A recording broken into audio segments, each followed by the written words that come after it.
Hello, നമുക്ക് നല്ല പതയും മണമൊക്കെയുള്ള നാൽപ്പാമര soap നമുക്ക് വീട്ടിൽ തന്നെ ഉണ്ടാക്കിയാലോ? എളുപ്പമാണെന്നേ. നമുക്കൊന്ന് ഉണ്ടാക്കി നോക്കാം.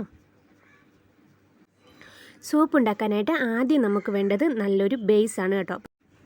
ഞാനിവിടെ ഗോഡ് മിൽക്കിൻ്റെ ബേസാണ് എടുത്തിരിക്കുന്നത്. നാൽപ്പാമര കേരത്തൈലും അതുപോലെ നമ്മുടെ ഗോഡ് മിൽക്കും കൂടെയുള്ള കോമ്പിനേഷന് നമ്മുടെ സ്കിന്നിലെ ഡ്രൈനെസ് മാറ്റാനും ടാൻ മാറ്റാനും സ്കിന്ന് നല്ല സ്മൂത്തൊക്കെ ആകാനായിട്ട് സഹായിക്കും കേട്ടോ. ഗോഡ് മിൽക്കിൻ്റെ ബേസ് നല്ലപോലെ ചെറുതായിട്ട് നമ്മൾ കട്ട് ചെയ്യണം കേട്ടോ. ഏറ്റവും തിന്നായിട്ട് കട്ട് ചെയ്യുന്നതാണ് നല്ലത്, കാരണം നമുക്ക് പെട്ടെന്ന് മെൽറ്റ് ചെയ്തെടുക്കാനായിട്ട് സഹായിക്കും.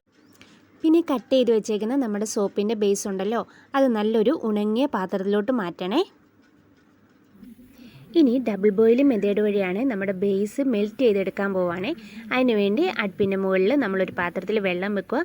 അതിൻ്റെ മുകളിൽ വേണം നമ്മുടെ സോപ്പിൻ്റെ ബേസ് ഉള്ള പാത്രം വെക്കാൻ. എന്നിട്ട് നല്ലപോലെ മെൽറ്റ് ആകുമ്പോൾ നമ്മളൊന്ന് ഇളക്കി കൊടുക്കുക. എന്നിട്ട് പാല് പോലാകുന്ന ടൈമിൽ നമ്മളത് മാറ്റി വെക്കുക. 1 kg സോപ്പ് ബേസാണ് ഇവിടെ എടുത്തിരിക്കുന്നത്. അതിലോട്ട് 4 വൈറ്റമിൻ ഇയുടെ ക്യാപ്സ്യൂളാണ് ഇപ്പോൾ ആഡ് ചെയ്ത് കൊടുത്തത്. അതിനുശേഷം 20 ml നമ്മളുടെ നാൽപ്പാമരം കേരത്തൈലം അല്ലെങ്കിൽ നാൽപ്പാമരം വെളിച്ചെണ്ണയാണ് നമ്മൾ ആഡ് ചെയ്ത് കൊടുത്തിരിക്കുന്നത്. നിങ്ങൾക്ക് വേണമെങ്കിൽ ഗ്ലിസറിൻ ആഡ് ചെയ്യാം കേട്ടോ. ഗ്ലിസറിൻ ആഡ് ചെയ്യണമെന്നുണ്ടെങ്കിൽ നമ്മളൊരു 5 ml ആഡ് ചെയ്താൽ മതി കേട്ടോ. പിന്നെ ചെയ്തേക്കുന്നത് സ്മെല്ലാണ്. ഞാനിവിടെ ഡവിൻ്റെ സ്മെല്ലാണ് ആഡ് ചെയ്തിരിക്കുന്നത്. 1 kgക്ക് ഞാൻ 20 ml ആണ് എടുത്തിരിക്കുന്നത്. എന്നിട്ട് നല്ലപോലെ മിക്സ് ചെയ്ത് കൊടുക്കണം കേട്ടോ. നമ്മൾ ഓരോന്ന് ആഡ് ചെയ്യുമ്പോഴും നല്ലപോലെ മിക്സ് ചെയ്ത് കൊടുക്കണം കേട്ടോ. ഇനി നമുക്കതൊരു മോൾഡിലോട്ട് ഒഴിച്ചു കൊടുക്കാമേ. പെട്ടെന്ന് തന്നെ ഒഴിച്ചു കൊടുക്കണം കേട്ടോ. ഇതിൽ ഞാൻ കളറൊന്നും ആഡ് ചെയ്തിട്ടില്ല കേട്ടോ. പിന്നെ ഇത് നമുക്ക് കുട്ടികൾക്കും മുതിർന്നവർക്കൊക്കെ ഉപയോഗിക്കാൻ പറ്റുമേ.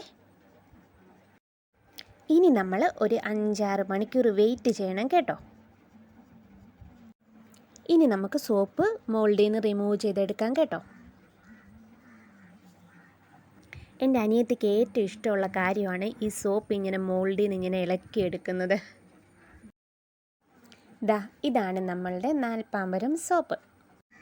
പിന്നെ ധൃതിയില്ലെങ്കിൽ സപ്പോർട്ട് ചെയ്യാൻ മറക്കല്ലേ.